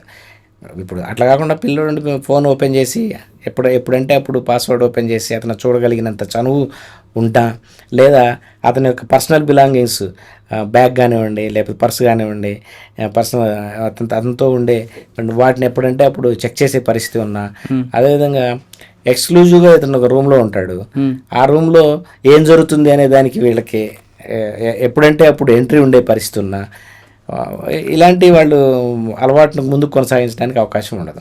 అతను ఎలాంటి ఫ్రెండ్స్తో తిరుగుతున్నాడు, ఏ టైంలో ఎక్కడికి వెళ్తున్నాడు, వాష్రూమ్లో ఎంతసేపు గడుపుతున్నాడు, అదేవిధంగా అతను లోపలికి వచ్చేటప్పుడు అతని కళ్ళు ఎలా ఉన్నాయి, అదేవిధంగా అతను బ్యాగుల్లో ఇలాంటి ఈ జాయింట్కి సంబంధించిన ఈ ఓసీబీ పేపర్స్, రోలింగ్ పేపర్స్ కానీ, టొబాకో రోలింగ్ పేపర్స్ అని చెప్పని ఉంటాయి ఓసీబీ బ్రాండ్ తోటి, ఆ పేపర్స్ కానీ, అదేవిధంగా స్మోక్ చేయడానికి కావాల్సిన ఫిల్టర్స్ కానివ్వండి, లైటర్స్ కానివ్వండి, వీటికి సంబంధించిన ఏ వస్తువులు కంటపడ్డా ఈ అలవాటు ఉందని చెప్పి మనకి తెలిసిపోతుంది. సార్, ఇవి కాకుండా కొంతమంది కళ్ళు ఎర్రగుంటాయి, కొంతమంది భోజనం తగ్గిస్తారు, కొంతమంది చీటికి మాటికి ఇరిటేషన్ అవుతుంటారు. ఇవన్నీ దాని ఖచ్చితంగా ఉంటాయి. అయితే మొదట్లో ఒక రకంగా ఉంటాయి అలవాట్లు, ఇవన్నీ కూడా. కళ్ళు ఎర్రబడే స్టేజ్ వచ్చిందంటే బాగా రెగ్యులర్గా తీసుకుంటే కళ్ళు రెడ్ ఉంటాయి. అతను మనిషి కళ్ళల్లోకి చూడడు, ఇంట్లోకి పేరెంట్స్ని ప్రాపర్గా ఫేస్ చేయడు, రాగానే డైరెక్ట్గా రూమ్లోకి వెళ్ళిపోవటము, తను అలోన్గా ఉండే ప్రయత్నం చేయటము. జనరల్గా ఇలాంటి తప్పులు చేస్తున్నారు అంటే అతనికి దగ్గర సమాధానం ఉండదు కదా. ఎక్కడికి వెళ్ళావు? ఫ్రెండ్ దగ్గరికి వెళ్ళాను. ఏం చేస్తున్నావు? ప్రిపేర్ అవుతున్నాను, చదువుకున్నాను. అతను ఇంతసేపు 3 గంటల సేపు 4 గంటల సేపు అందరు కూర్చొని అరే పలానా చోట గంజాయి దొరకట్లేదు, టైట్ అయిపోయింది, వేరే చోట దొరుకుతుంది, అక్కడ ఎట్లా అప్రోచ్, మనకు కాంటాక్ట్ ఉన్నాడు, ఆ బ్రో ఇప్పిస్తాడు మనకి, ఇట్లా ఇవే చర్చలు వాళ్ళు కూర్చున్న దగ్గర అంతా మాట్లాడుకునేది ఏంటంటే దుల్పేట టైట్ అయిపోయింది రా, అక్కడ దొరకట్లేదు, నానక్రామ కూడా ట్రై చేద్దాము, అక్కడ దొరకట్లేదు, మాంగళబస్తి ట్రై చేద్దాము, మిమ్మల్ని కూడా తిట్టుకుంటారు, అదే మా పోలీస్ని ఎక్సైజ్ని తిట్టుకోవటము, అక్కడ ఎట్లా చేస్తున్నారంట అట్లా చేస్తున్నారంట, వీళ్ళకి అసలు సెన్స్ లేదు, అమెరికాలో అయితే గంజాయి ఫ్రీగా దొరుకుతుంది, ఎక్కడంటే అక్కడ షాపుల్లో అమ్ముతారు అని ఇట్లా చెప్పుకుంటారు. అయితే వీళ్ళకి తెలియని ఒక విషయం ఏమంటే ఇప్పుడు అమెరికా, కెనడా, న్యూజిలాండ్ వీళ్ళు ఏదైతే ఫారిన్ కంట్రీస్లో గంజాయి ఫ్రీగా షాపుల్లోనే అమ్మేస్తారు, దొరుకుతుంది అనేది చెప్పుకుంటున్నారో దానికి ఇప్పుడు మన దగ్గర దొరకని పరిస్థితి, నిషేధం ఉన్న పరిస్థితికి ఉన్న డిఫరెన్స్ని వీళ్ళు గమనించాలి. కన్వీనియంట్గా ఒక్క ఫ్యాక్టర్ని మాత్రం వీళ్ళు తెలుసుకునే ప్రయత్నం చేయరు. ఇప్పుడు అక్కడ దొరుకుతున్న మ్యారివానా ఏదైతే మెడికల్ మ్యారివానా, రిక్రియేషనల్ మ్యారివానా ఏదైతే ఉందో దాని అంతా కూడా 1% విలువ THC ఉంటుంది. టెట్రాహైడ్రో కెనాబినాల్ అనేది ఏదైతే ఈ గంజాయిలో ఉండే కెమికల్ ఉందో బిలో 1% ఉన్న మ్యారివానా మాత్రమే అక్కడ షాప్స్లో అవైలబుల్, వెళ్ళి పర్చేజ్ చేసుకోవడానికి వీలుగా ఉంది. ఇప్పుడు మన దగ్గర ఇప్పుడు ఈ AOB ఏరియాలో నుంచి గంజాయి అయితే శిలావతి కానివ్వండి, చాక్లెట్ అని, ఇక్కడ రకరకాల పేర్లతో చీటా అని, రకరకాల పేర్లతో గ్రీన్ అని పేర్లతో పిలుస్తుంటారు. దీంట్లో మినిమం 3 నుంచి 7% వరకు THC ఉండే అవకాశం ఉంది. ఇదే కాకుండా దీని ఆయిల్, దాని యొక్క రెజిన్ అయిన చరస్, వీటిలోనైతే 15, 17, 18, 19% కూడా THC పర్సెంటేజ్ ఉండే అవకాశం ఉంది. ఇవి ఒకసారి వాటికి అడిక్ట్ అయిన తర్వాత ఇప్పుడు 1% అంటే బిలో 1% అంటే ఇప్పుడు యాక్చువల్గా కూడా భారతదేశంలో కూడా కొన్ని రాష్ట్రాల్లో కల్టివేషన్ ఆఫ్ కెనాబిస్ కోసము చట్టాలు మార్పులు తీసుకొని వచ్చి చేసేదానికోసం ప్రయత్నాలు జరుగుతున్నాయి. కూడా బిలో 1% THC ఉన్న స్ట్రెయిన్స్ మాత్రమే అక్కడ రీసెర్చ్ పర్పస్లో చేస్తున్నారు. అది కూడా దేనికోసం చేస్తున్నారు, దాని నుంచి ఫైబర్ తయారు చేయడానికి, అదేవిధంగా దాని నుంచి కొన్ని క్యాన్సర్ని నిరోధించే దానికోసం మెడిసిన్స్ తయారు చేయడం కోసం, ఆ రీసెర్చ్ వినియోగించే దానికోసం ఉపయోగిస్తున్న ఆ యొక్క కల్టివేషన్ పర్మిట్ చేస్తున్నారు తప్పితే స్మోక్ చేయడానికి కాదు. వీళ్ళు ఏమనుకుంటారు, ఉత్తరాఖండ్లో పర్మిషన్ ఇచ్చారు, రాజస్థాన్లో పర్మిషన్ ఇచ్చారంటే కల్టివేషన్ పర్మిషన్ ఇచ్చారు బిలో 1% THC, అది కూడా ఫైబర్ పర్పస్ కోసము, అదేవిధంగా ఈ క్యాన్సర్ నిరోధక మందులు తయారు చేసే దానికి రీసెర్చ్ చేసే దానికోసం ఇస్తున్నారు. మన దగ్గర కూడా 1% ఇవ్వచ్చు కదండి. ఈ రూల్స్ ప్రిపేర్ చేసేది కేంద్ర ప్రభుత్వం, సెంట్రల్ యాక్ట్ చేసి ఈ కల్టివేషన్ సంబంధించిన డిమాండ్ని అడ్రస్ చేయాలి అని అంటే రాష్ట్ర ప్రభుత్వాలే ఆ రూల్స్ తయారు చేసుకోవడం కోసం, పర్మిషన్లు ఇవ్వడం కోసం చట్టం అనుమతింపబడింది. ఇక మన దగ్గర ఆ విధమైన రీసెర్చ్ ఇన్స్టిట్యూట్స్ కానివ్వండి, ఆ డిమాండ్ అనేది రైజ్ కాకపోవడం వల్ల మన రాష్ట్ర ప్రభుత్వం ఉంటాయి కదా, రీసెర్చ్ క్యాన్సర్ మెడిసిన్ సంబంధించిన రీసెర్చ్ ఇన్స్టిట్యూషన్, దానికి కెనాబిస్ స్ట్రెయిన్స్ పలానాది కావాలి, దానికి సంబంధించిన కల్టివేషన్ పర్మిషన్, అలాంటి పరిస్థితి. దీనికి అలవాటు పడ్డ వాళ్ళు ఫుడ్ తక్కువ తింటారండి. మొదట్లో బాగా ఆకలి అవుతుంది. నేను వీళ్ళ కన్జ్యూమర్స్ కొంతమందితో మాట్లాడిన తర్వాత అర్థమైంది ఏంటంటే ఫస్ట్లో ఈ గంజాయి అలవాటు తీసుకున్న వాళ్ళు బాగా ఆకలి అవుతుంది, కొన్నాళ్ళు పోయిన తర్వాత ఇది తీసుకుంటేనే ఆకలి అవుతుంది. ఈ గంజాయి స్మోక్ చేస్తేనే తినటం కానీ, ఈ స్మోక్ చేస్తేనే బాత్రూమ్కి వెళ్ళటం కానీ, ఈ స్మోక్ చేస్తేనే ఒక 5-6 గంటల తర్వాత నిద్ర రావటం కానీ, అంటే వాడి లైఫ్లో వాడి రోజువారీ కార్యకలాపాలన్నీ దీని చుట్టూ తానే తిరిగే. ఒకవేళ తీసుకోకపోతే ఆకలేదు, ఇంకా ఆకలేదు, నిద్ర రాదు, పిచ్చి పిచ్చిగా అయిపోతుంది, నరాలన్నీ కూడా అన్రెస్ట్గా మారిపోతాడు. సార్, ఇటువంటి ఈ స్టేజ్లన్నీ కూడా పేరెంట్స్ చూసిన తర్వాత వెంటనే ఏం చేయమంటారు? పేరెంట్స్కి ముఖ్యంగా ఇవన్నీ గమనించిన తర్వాత కదా, ఫస్ట్ కొంతమంది పేరెంట్స్కి అతని బిహేవియర్ అనుమానం వస్తుంది. ఏం చేస్తున్నాడు వీడు, ఈ టైంలో ఎక్కడికి వెళ్తున్నాడు, వీళ్ళకు తెలిసిన బ్యాడ్ ఫ్రెండ్స్ తోటి తిరుగుతున్నాడు వీడు, వాడు మంచోడు కాదు, వాడితో తిరుగుతున్నాడు వీడు, వీళ్ళందరూ ఏదో చేస్తున్నారు, ఇంట్లో చెప్పట్లేదు, ఏదో చేస్తున్నారు అని చెప్పంట. ఇంకొకటి, మా అబ్బాయి గంజాయి తీసుకుంటాడా, ఎట్టి పరిస్థితులు సాధ్యం కాదని ఒక నెక్స్ట్ దాని వెంటనే ఈ ఆలోచన. ఇంకొక ఆలోచన కూడా ఉంటుంది సార్ పేరెంట్స్కి, మా అబ్బాయి మంచోడే, వాడు మంచోడు కాదు, చెడగొట్టాడు, ప్రతి తల్లిదండ్రులు అనుకుంటారు కదా. ఆ చెడగొట్టాడు అనుకునే తల్లిదండ్రులు కూడా ఆ పిల్లోడు కూడా ఆపోజిట్ పిల్లోడు గురించే అనుకుంటారు తప్పితే వాళ్ళ అబ్బాయి చెడ్డోడు అని అనుకోరు అన్నది వాస్తవం. అయితే ఈ ఇట్లా పేరెంట్స్ విషయానికి వచ్చినప్పుడు వీళ్ళకి అనుమానం వస్తుంది, కానీ ఎట్లా హ్యాండిల్ చేయాలో తెలియదు. ఇప్పుడు అంతంత మాత్రంగా ఉన్న రిలేషన్ వాడితోటి ఇది ఒకసారి బయటపడిందంటే అది ఇంకా స్ట్రెయిన్ అయిపోతుంది. ఆ రిలేషన్షిప్ అనేది తల్లిదండ్రులకి పిల్లలకి మధ్య ఒకసారి బయటపడనంతసేపు ఒక రకంగా ఉంటుంది, బయటపడింది తెలిసింది అన్న తర్వాత ఇంకా వాడి బిహేవియర్ ఇంకో రకంగా ఉంటుంది. ఇప్పుడు కొంతమంది పిల్లలు ఇంట్లో వాళ్ళని బ్లాక్మెయిల్ చేయటం, గోవా పోవటానికి ఇన్ని డబ్బులు అయితే ఫ్రెండ్స్ అందరం కలిసిపోతాము, ఇన్ని డబ్బులు ఇస్తేనే నేను ఎగ్జామ్స్ రాస్తాను, లేకపోతే నేను ఎగ్జామ్స్ రాయను, నేను కాలేజీకి పోను, నేను ఎగ్జామ్స్కి అటెండ్ కాను, సెమిస్టర్స్కి అటెండ్ కాను, నువ్వు గోవా ట్రిప్ లేదా నాకు ఫోన్ కొనిపెడితేనే ఇట్లా ఇట్లా ఇట్లా తయారవుతున్న పరిస్థితి ఉంది. అయితే పేరెంట్స్కి ఒక సూచన ఏంటంటే వాళ్ళు ఇంట్లో ఒంటరిగా రూమ్లో ఏం చేస్తున్నారు, చదువుల పైన ఫోకస్ లేకుండా ఏదన్నా అదర్ యాక్టివిటీ పైన ఇతను దృష్టి పెడుతున్నాడా, ఎలాంటి ఫ్రెండ్స్ తిరుగుతున్నాడు, ఎక్కడ టైంపాస్ చేస్తున్నాడు, వీకెండ్ పార్టీస్కి అని చెప్పిన వీళ్ళు ఎక్కడికి వెళ్తున్నారు, పార్టీకి వెళ్ళి రిటర్న్ వచ్చేటప్పుడు ఏ కండిషన్లో వస్తున్నాడు, ఆల్కహాల్ తీసుకొని వస్తున్నాడా, గంజాయి తీసుకొని వస్తున్నాడా, ఇలాంటి వాటిపైన పూర్తి స్థాయిలో వాళ్ళపైన అవగాహనతోటి ఉండాలి. అదేవిధంగా వీళ్ళు ఇచ్చే డబ్బులు ఎట్లా ఎక్స్పెండిచర్, ఇతను ఖర్చుల కోసం ఇచ్చే డబ్బుల్ని వాస్తవంగా తినడం కోసం యూజ్ చేస్తున్నాడా, లేకపోతే ఇంకేదైనా వాటి కోసం బార్లకు వెళ్తున్నాడా, పబ్కి వెళ్తున్నాడా, వీకెండ్ పార్టీలకు వెళ్తున్నాడా, ఇలాంటి వాటి దేనికోసం చేస్తున్నాడు అనేది గమనించాలి. ఒకటి ఖచ్చితంగా వాళ్ళు అనుమానం వచ్చింది అని అంటే ఇప్పుడు ప్రజెంట్ అందుబాటులో చాలా ల్యాబొరేటరీస్లో ఈ డ్రగ్ టెస్టింగ్ కిట్స్ ద్వారా టెస్ట్ చేస్తున్నారు. ఈ డ్రగ్ యొక్క ప్రజెన్స్ని టెస్ట్ చేస్తున్నారు. 2000 to 2500 రూపీస్ తీసుకుంటారు. ఇప్పుడు మేజర్ డయాగ్నోస్టిక్ సెంటర్స్ అన్నిట్లో కూడా 9 ప్యానెల్ డ్రగ్ టెస్ట్ అని, 7 ప్యానెల్ డ్రగ్ టెస్ట్ అని, 5 ప్యానెల్ డ్రగ్ టెస్ట్ అని ఇవన్నీ అందుబాటులోకి వచ్చినాయి. కరెక్టే. ఆయన వస్తే ఆయన రానని అంటే అతన్ని ఏదో ఒక రూపంలో అతను యూరిన్ శాంపిల్ కలెక్ట్ చేసి టెస్ట్ చేయించవచ్చు. ఇతను ల్యాబొరేటరీ తీసుకెళ్ళిన తర్వాత ఇతని శాంపులే ఇస్తున్నాడు అన్న విషయాన్ని కూడా ఎన్ష్యూర్ చేసుకొని చీట్ చేసే అవకాశం కూడా ఉంది. అక్కడికి వెళ్ళిన తర్వాత ఫ్రెండ్ పక్కన పెట్టుకొని ఇతని శాంపుల్ ఇవ్వకుండా నీళ్లు పోసి ఇచ్చే అలాంటి పరిస్థితులు కూడా అట్లే ఉంటాయి. అతను తప్పించుకునే దానికోసం ఇతని శాంపిల్ని టెస్ట్ చేపిస్తే 9 ప్యానెల్ డ్రగ్ ఉందంటే అన్ని రకాల డ్రగ్స్ దాదాపుగా ఇప్పుడు యాంఫెటమైన్స్ కానివ్వండి, కెనాబిస్ సంబంధించిన THC కానివ్వండి, అదేవిధంగా MDMA కానివ్వండి, కొకైన్, అన్ని టోటల్ బార్బిట్రేట్స్, ఒపియాయిడ్స్, 9 రకాల 9 ప్యానెల్ డ్రగ్ అంటే ఇప్పుడు అందుబాటులో ఎన్నున్నాయి ఇండియాలో అన్ని రకాల డ్రగ్స్కి పాజిటివ్ అని నెగిటివ్ అని రిపోర్ట్ వచ్చేస్తుంది. 7 ప్యానెల్ 5 ప్యానెల్ అట్లా డిఫరెంట్. ఓన్లీ ఎక్స్క్లూజివ్గా కెనాబిస్ కోసం కూడా టెస్ట్లు ఉంటాయి. 9 ప్యానెల్ వచ్చింది అనుకుంటప్పుడు 9 ప్యానెల్లో 9కి 9 అన్న 9కి 9 పాజిటివ్ వచ్చేది వాడు బతికున్నాడు. అది దాదాపుగా అన్ని రకాల డ్రగ్స్ అంటే డిఫరెంట్ కేటగిరీ ఒపియాయిడ్స్ ఉన్నాయి, బార్బిట్రేట్స్ ఉన్నాయి, కెనాబిస్ ఉంది, అదే THC, ఇట్లా రకరకాల అన్నీ తీసుకునే అవకాశం ఉండదు. 2, 3, 4 రకాల వరకు కూడా పాజిటివ్ వచ్చే పాసిబిలిటీస్ ఉంటాయి బాగా డ్రగ్. కొంతమంది తీసుకున్న తర్వాత కళ్ళు దగ్గర పట్టిపోయి నిద్ర వస్తున్నట్లుగా యాక్ట్ చేస్తుంటారు. యాక్ట్ చేయడమా లేదా అందులో ఆ సిమ్టమ్స్ కనిపిస్తుంటుందండి. ఈ గంజాయి కన్జ్యూమర్స్ని దగ్గరగా చూశాను కదా, చాలా మంది దగ్గరగా చూసాం కదా, కళ్ళు అట్లా మీరు ఆల్కహాల్ తీసుకుంటే మీరు అన్న సిమ్టమ్స్ ఉంటాయి, వీళ్ళు మెలకుతూనే ఉంటారు. అంటే హైనెస్ ఉంటుంది కదా ఈ డ్రగ్ వాళ్ళని, అయితే హెల్యూజినేషన్స్లో ఉంటారు, హైగానే ఉంటారు తప్పితే కళ్ళు నిద్రపోయినట్టుగా వచ్చేది ఆల్కహాల్ ఇన్ఫ్లుయెన్స్ తోటి అట్లా నిద్రపోయే అవకాశం ఉంటుంది. అంటే మనం ప్యానెల్ లేదు ల్యాబ్కి చేయించి వెంటనే హాస్పిటల్కి తీసుకెళ్ళి బెటర్. ఇప్పుడు దాంట్లో పాజిటివ్ వచ్చింది అనుకోండి, వాళ్ళ రిపోర్ట్ ఇచ్చినప్పుడు పాజిటివ్ వచ్చింది, కెనాబిస్ పాజిటివ్ వచ్చింది, మెథాంఫెటమైన్ పాజిటివ్ వచ్చిందంటే MDMA తీసుకుంటున్నాడు, గాంజాయి తీసుకుంటున్నాడు అని అర్థం.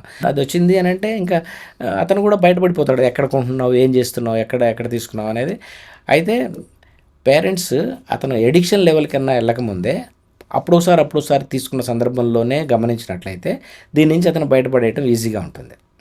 అట్లా కాకుండా అసలు ఎడిక్ట్ అయిన దాకా వీళ్ళు పట్టించుకోలేదు అంటే అక్కడ ఇంట్లో పిల్లోడి పైన సరైన పర్యవేక్షణ, సరైన అతని పట్ల ప్రాపర్ కేర్ లేదనే చెప్పచ్చు. Sir first time second time ఏంటంటే గుర్తించారనుకోండి, పేరెంట్స్ ఏం చేయాలి?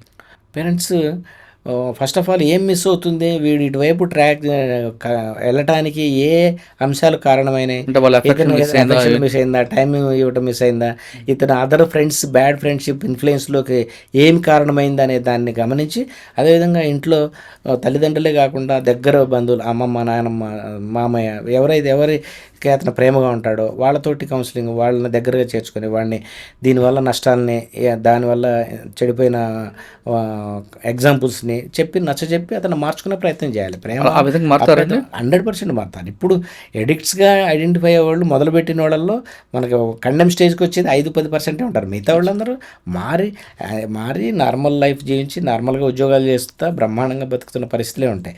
అది ఒకసారి మొదలు పెడితే ఇక వాడి లైఫ్ కండెమ్ అనే పరిస్థితి ఏమి ఉండదు. తెలుసో తెలియకో కొంతమంది ఫ్రెండ్స్ ఇన్ఫ్లుయెన్స్ తోటి లైఫ్లో అన్నీ చూడాలి, అన్నీ ఎంజాయ్ చేయాలి, అన్నీ మనం తెలుసుకోవాలి అనే ఉత్సాహంతో 1-2 సార్లు చూసి తర్వాత అతనికి ఏదన్నా బ్యాడ్ ఎగ్జాంపుల్ కన్ఫ్రంట్ అయ్యి మానుకొని దాన్ని వదిలేసి మళ్ళీ నార్మల్గా స్టడీస్లోకి తను వెళ్తున్న వాళ్ళే ఎక్కువ ఉంటారు. అట్లా కాకుండా ఇది అలవాటైన క్రమంలోనే ఇతనికి అసోసియేట్ అయిన ఫ్రెండ్స్ యొక్క ఇన్ఫ్లుయెన్స్, కుటుంబం యొక్క ఇన్ఫ్లుయెన్స్ కన్నా ఎక్కువైనప్పుడు, వాళ్ళ ప్రభావం ఎక్కువైనప్పుడు ఇక మెల్లగా ఇక్కడి నుంచి దూరం జరిగి అక్కడ దగ్గర అవుతున్న కొద్దీ ఇతను ఇక ప్రమాదం వైపుకి మళ్ళీ అవకాశం. సార్ ఆధార 1% ఉంటారా టోటల్గా? ఉంటారు ఎక్కువ. సార్ ఇప్పుడు గంజా వరకు వచ్చాం మనం. పబ్బులు, క్లబ్బులు, లేదా రిసార్ట్లు, బర్త్డే పార్టీస్, లేదా బ్యాచిలర్ పార్టీస్, రకరకాల పార్టీస్, అక్కడ కూడా గంజాయి కాకుండా కొన్ని డ్రగ్స్ వస్తున్నాయండి. వాటిని ఎలా మీరు ఐడెంటిఫై చేస్తారు ఇప్పుడు? అయితే వాస్తవం చెప్పాలంటే గత 2 సంవత్సరాల నుంచి ప్రభుత్వము ఈ బార్ అండ్ రెస్టారెంట్లో, పబ్లో జరిగే యాక్టివిటీస్లో ఎట్టి పరిస్థితుల్లో డ్రగ్ ప్రెజెన్స్ని ఐడెంటిఫై చేస్తే లైసెన్స్కి ముప్పు వస్తుంది అన్న ధోరణిని కఠినంగా ప్రదర్శించడం మూలంగా ఈ యాక్టివిటీ పబ్స్లో వీటిలో తగ్గిందనే చెప్పాలి. యాక్చువల్గా ఎలాంటి చోట్ల ఈ డ్రగ్ ప్రభావం ఎక్కువగా ఉంటుందంటే, ఇప్పుడు గోవాలో అంత ఎక్కువగా ఇది ఉండడానికి కారణం ఏంటంటే కొన్ని రకాల మ్యూజిక్ పార్టీస్, సైకోడెలిక్ మ్యూజిక్ అని, ట్రాన్స్ మ్యూజిక్ పార్టీస్ అని, ఆ మ్యూజిక్ ఆ ఆర్జేలు, ఆ డీజేలు ప్లే చేసే మ్యూజిక్కి ఈ డ్రగ్ యొక్క ఇన్ఫ్లుయెన్స్ అనేది అవసరం ఉన్న సందర్భాల్లో ఎక్కువగా వ్యాప్తి చెందుతుంది. ఇక్కడ ఇట్లా సన్బర్న్ అని ఇట్లా రకరకాల పెద్ద పెద్ద ఈవెంట్స్, పార్టీలు జరిగినప్పుడు ఇంటర్నేషనల్ డీజేలు, దీనికి ఫేమస్ డీజేలు అందరిని తీసుకొని వచ్చి పార్టీలు చేసినప్పుడు ఈ అలవాట్లు పెరిగే అవకాశం ఎక్కువగా ఉండేది. ఇప్పుడు సిటీలో అలాంటి అనుమతించట్లేదు. ఈవెన్ పబ్స్లో ఎక్కడ కూడా పబ్లు, క్లబ్లు లేకపోయినా కొంతమంది బ్యాచులర్స్ పార్టీస్ అని తీసుకొని అవుట్స్కట్స్కి వెళ్ళిపోవడం, రిసార్ట్స్లో, ప్రైవేట్ ప్లేసెస్లో. కొంతమంది కొత్త ట్రెండ్ ఒకటి వచ్చింది ఇప్పుడు, ఎంజాయ్ ఆన్ వీల్స్ అని పెడుతున్నారు. ఒక పెద్ద బస్సులాంటి మాట్లాడుకోవడం, దాంట్లో తాగడం, దాంట్లోనే తిరగడం, ఓఆర్ఆర్ చుట్టూ తిరగడం, ఇటువంటి మరి ఎలాగా మీరు ఐడెంటిఫై చేస్తారు? వాడి కర్మకాలితే ఖచ్చితంగా టీం ఎదురొచ్చేస్తాడు. ఆటోమేటిక్గా టెస్ట్ చేస్తే ఇప్పుడు టీజీ న్యాప్ కానీ, హెచ్న్యూ కానీ, మా డిపార్ట్మెంట్ కానీ పబ్స్ మీద రైడ్ చేయటం, ఇలాంటి ప్లేసెస్లో రైడ్ చేయటం, స్పాట్లో ఉన్న వాళ్ళందరూ యూరిన్ టెస్ట్ శాంపుల్ తీయటము, పాజిటివ్ వచ్చిన వాళ్ళందరి మీద కేసులు బుక్ చేయటము జరుగుతుంది. అంటే ఈ అలవాటు ఇట్లా కొనసాగిస్తే సేఫ్ అనే కండిషన్స్ అయితే లేవు. ఒక ప్యాటర్న్, ఈ ప్యాటర్న్ అయితే పట్టుకోలేరు అనే పరిస్థితి ఎక్కడ చూసినా. నువ్వు ఎక్కడి నుంచి ఎటుపోయినా రిసార్ట్స్ పోతే రైడ్లు అవుతున్నాయి, ప్రైవేట్ ప్లేస్లో రైడ్లు అవుతున్నాయి, ఓఆర్ఆర్ మీద ఎక్కిన రైడ్లు అవుతున్నాయి, పబ్స్ వీటిలో రైడ్ అవుతాయి. ఇంకా ప్రైవేట్ ప్లేస్లో ఎలూఫ్గా సెక్యూరిటీ సిస్టమ్స్ ఉండి, 4 అంచెల సెక్యూరిటీ సిస్టమ్ ఉండి, పోలీసు ఏ డిపార్ట్మెంట్ వాళ్ళు వచ్చినా సరే ఆ లోపల రావడానికి అరగంట ప్లేస్ పట్టి, ఆ లోపలికి వెళ్ళేసరికి దాటిని ఫ్లష్ అవుట్ చేసి, అతను కూడా టెస్ట్ దొరకకుండా పారిపోయి, ఇంత రహస్యంగా కొనసాగించడం సాధ్యం కాదు కదా. అందులో మజా కూడా ఉండదు కదండి. ఉండదు కాబట్టి డ్రగ్స్ నియంత్రణలో ప్రస్తుతం తెలంగాణ రాష్ట్రంలో చాలా బాగా వర్క్ జరుగుతుందని చెప్పాలి, చాలా బాగా నియంత్రణలో ఉందని చెప్పాలి. సార్, ఇటీవల కాలంలో దాదాపు 2 సంవత్సరాల నుంచి తెలంగాణ స్టేట్లో మీ డిపార్ట్మెంట్ ఎన్ని రైడ్స్ ఇస్తుంది, ఎంత గంజా సీజ్ చేస్తుంది, ఎన్ని కేజీలు? వాస్తవంగా నేను ఇందాక మీతో అన్నట్టుగా ధూల్పేట్, నానక్రామ్గూడ, ఈ హైదరాబాద్కు సంబంధించిన కొన్ని, ఈ మల్లేపల్లి ఏరియా, సనత్ నగర్ ఏరియాలో ఉన్న ప్లేసెస్ అయితే ఉన్నాయో వీటిల్లో ఒకప్పుడు హండ్రెడ్స్ ఆఫ్ కిలోస్ సేల్స్ ఉండేది. అది ఇప్పుడు మినిమం స్థాయికి వచ్చింది. అయితే ఈ మినిమం స్థాయికి వచ్చింది విస్తృతంగా నేను ఇందాక చెప్పినట్టు 2024 జూలై 17న ఆపరేషన్ ధూల్పేట అనే పేరుతో స్టార్ట్ చేశాము. దాన్ని ఫర్దర్గా సిటీలో ఇలా ఎక్కువగా ఈ క్లస్టర్ ఏరియాస్ ఏవైతే ఐడెంటిఫై చేశామో ఈ ఆపరేషన్ని అన్ని చోట్లకి విస్తరించి ఎక్కడా కూడా ఈ సేల్స్ ఒక పర్టికులర్ ప్లేస్కి వెళ్తే దొరుకుతుంది అనే ఇలాంటి ప్లేసులు లేకుండా చేసే దానికోసం ప్రయత్నం చేస్తున్నాము. ఇట్లా కాకుండా కొంతమంది టెలిఫోన్లో ఆర్డర్ తీసుకొని టెలిఫోన్లో కావాల్సిన దగ్గర తీసుకెళ్ళి డెలివరీ ఇచ్చే ప్రక్రియ ఏదైతే ఉందో చాలా క్లాండ్స్టైన్గా, చాలా జాగ్రత్తగా చేస్తున్న సందర్భాలు ఉన్నాయి. ఇక వాళ్ళు పట్టుబడుతూనే ఉన్నారు. మా కానిస్టేబుల్స్ కానీ మా దగ్గర ఉన్న సిబ్బంది కూడా వాళ్ళ నెంబర్లను అప్టైన్ చేసి ఆర్డర్ చేసి డెకాయ్ పర్చేజ్ చేసి పట్టుకోవడం, వాళ్ళ ఇన్స్టాగ్రామ్స్లో దూరిపోవటం, వాళ్ళ యాక్టివిటీస్ అన్నింటిని గమనించడం, ఇవన్నీ కూడా విస్తృతంగా జరుగుతున్నందుకే ఇన్ని కేసులు అవుతున్నాయి. ఈ కేసులు అవడానికి కారణం అదే. మా ఇప్పుడు హైదరాబాద్ జిల్లాలో పట్ల హైదరాబాద్, రంగారెడ్డి జిల్లాకు వస్తాయి ఇదంతా కూడా. ఈ జిహెచ్ఎంసీ ఏరియాకి సంబంధించిన వచ్చినట్టయితే దీనికి సంబంధించిన కేసులు పోయిన సంవత్సరం 2025లో ఒక 240 కేసెస్ బుక్ చేయడం జరిగింది. ఆపరేషన్ ధూల్పేటలో 2024లో 120 కేసెస్, 25లో 94 కేసెస్ చేయడం. దీంట్లో కమర్షియల్ క్వాంటిటీ కేసెస్ 11 కేసులు కమర్షియల్ క్వాంటిటీ కేసెస్ ఉన్నాయి, అంటే 20 కేసెస్ అండ్ అబోవ్ కేసులు ఉన్నాయి. ఎక్కువగా బల్క్ క్వాంటిటీలో దొరికేవి, బల్క్ క్వాంటిటీలో 200 కేజీస్ 300 400 కేజీస్ అన్నీ కూడా అది హైదరాబాద్ టార్గెటెడ్గా వచ్చే స్టాక్ కాదు. వయా హైదరాబాద్, పూణే, నాగపూర్, నోయిడా, ఢిల్లీ అటువైపు పోయే స్టాక్ ఏదైతుందో అవే పెద్ద ఎత్తున ఉంటుంది తప్పితే హైదరాబాద్ సిటీని బేస్ చేసుకొని వచ్చేవి 20 కిలోలు 30 కిలోల స్టాక్స్ మాత్రమే వస్తాయి ఇక్కడికి. ఒక్కసారి 200 కిలోలు ఒకటి తెప్పించి అమ్మే పరిస్థితి ఏమి ఉండదు. ట్రైన్స్లో దీంట్లో 10 కేజీలు ఒక స్కూల్ బ్యాగ్ లాగా చిన్న లగేజ్ బ్యాగ్ లాగా భుజానికి వేసుకొని తీసుకొని వస్తారనమాట. అలాంటి 2-3 కలిసి రావటము 20-30 కిలోలు ప్రొక్యూర్ చేసి దాన్ని ఒకటే గంటలో డిస్ట్రిబ్యూట్ చేసేసి ఈ సప్లయర్ ఎవడైతే ఉన్నాడో వాడు కామ్గా సైలెంట్ అయిపోతాడు అనమాట. వీళ్ళు తీసుకున్న వాళ్ళు దీన్ని వారం 10 రోజుల్లో దీన్ని అమ్మేసి మళ్ళీ సప్లైకి ఆర్డర్ ఇస్తారనమాట. ఇలాంటి ప్యాటర్న్ ఉండేది, ఇప్పుడు లేదు. ఉండేది ఇప్పుడు దాన్ని మొత్తం అక్కడి నుంచి పంపించేవాళ్ళు ఎంతమంది, అక్కడి నుంచి సప్లై చైన్ నడిపించేవాళ్ళు ఎంతమంది, ఇక్కడ అమ్మేవాళ్ళు ఎంతమంది, టోటల్ డాటా క్యాప్చర్ అయిపోయింది.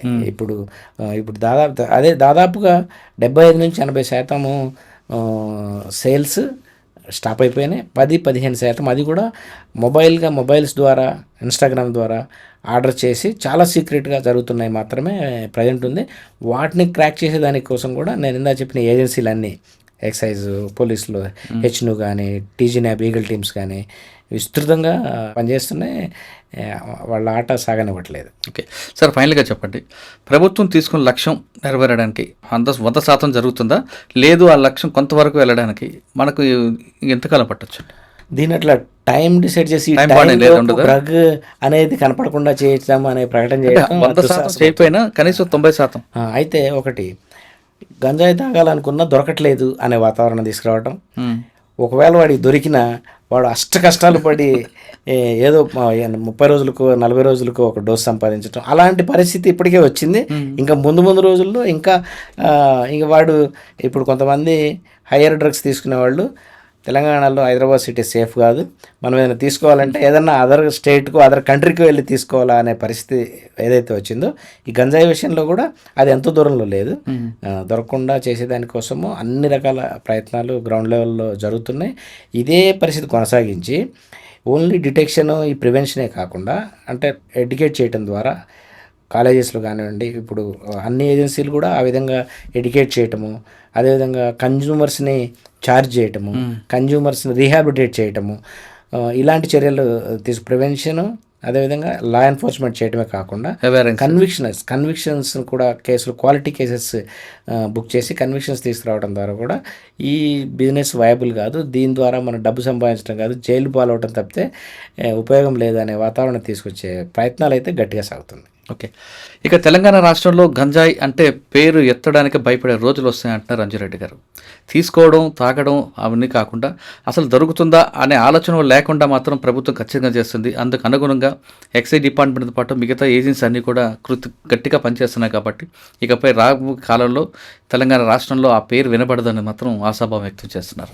ఇది అంజిరెడ్డి గారితో ఎక్సలెంట్ ఇంటర్వ్యూ. వచ్చే వారం మరొక ఇస్తాం, మళ్ళీ కలుద్దాం. అందరికీ నమస్తే. Thank you sir, thank you very much.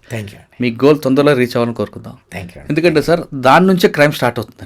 వాడు స్నాచింగ్ చేసినా, ఒక రేప్ కేసు చేసినా, ఒక దొంగతనం చేసినా, ఎక్కడైనా మనకి రిపోర్ట్ వచ్చేసరికి ganja, alcohol influence, ganja influence కొన్ని నేరాల్లో ఉండే మాట వాస్తవం.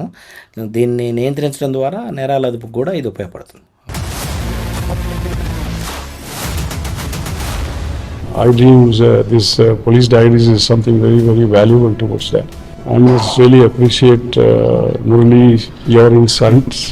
I dreams founder and CEO చిన్న వాసుదేవ్ రెడ్డి గారితో మురళీధర్ క్రైమ్ స్టోరీస్ చాలా ఫేమస్ అయిపోయినాయి. Gautam Savan garu and Sajjan sir. Good. Well done. I congratulate him for doing so well, and I congratulate him his boss also. So well.